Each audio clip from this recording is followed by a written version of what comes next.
Bonjour. Vous sortez de la deuxième session plénière du Conseil national de la démocratie à l'entame des travaux. Que peut-on retenir? On peut retenir une chose, c'est que l'organisation est bien faite. Là, on vient d'adopter l'ordre du jour qui a été un peu modifié par les propositions qu'on a lui ajouter. Mais est-il que, quand on voit l'organisation, pour moi, c'est bien fait. Mais on attend maintenant l'entame des travaux qui est actuellement sur le déroulement de toutes ces questions. Je crois qu'on va renvoyer peut-être avant de la présentation de la synthèse que le Conseil veut faire pour faire ses propositions à la transition. Noblesse oblige, c'est le moment.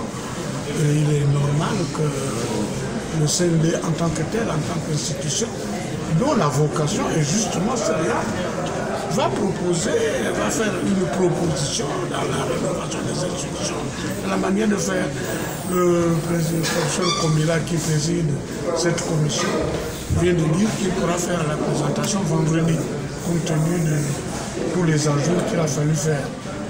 Actuellement, l'ordre du jour a été adopté avec beaucoup de points à l'ordre du jour. Ça veut dire que la session sera vraiment meublée. La session sera certainement meublée, mais à l'ère de la transition, Monsieur le Président, que peut-on retenir du Conseil national de la démocratie? Vous avez remarqué que les autres institutions ont été dissoutes et remises en place. Le Conseil, on n'y a pas touché. Ça devrait être une indication à votre niveau. Ça voudrait dire que institutions politiques animées par des politiques, on n'a pas jugé utile de recommencer pour mettre en place un autre Conseil de la démocratie. C'est déjà une indication à votre niveau. Ce que moi je crois, c'est qu'on a pensé que ce sont des politiques qui ont pour mission de réfléchir à la chose, qu'on n'avait pas besoin de renouveler.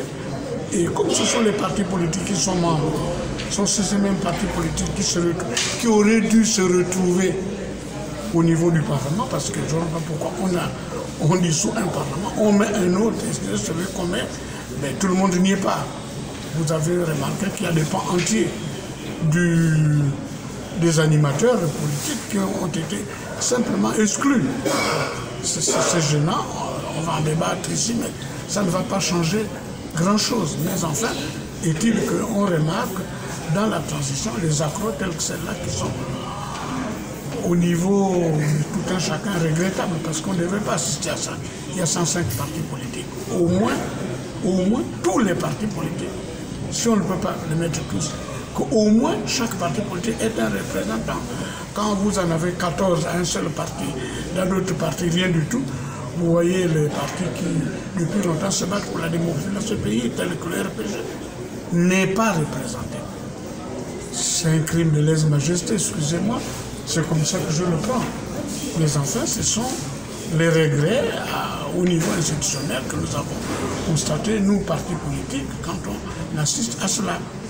C'est une transition que nous avons tous accueillie, mais après, on remarque que d'autres n'y sont pas et ce n'est pas normal. C'est que moi, je peux dire, parce que pour l'instant, c'est moi qui parle. Voilà.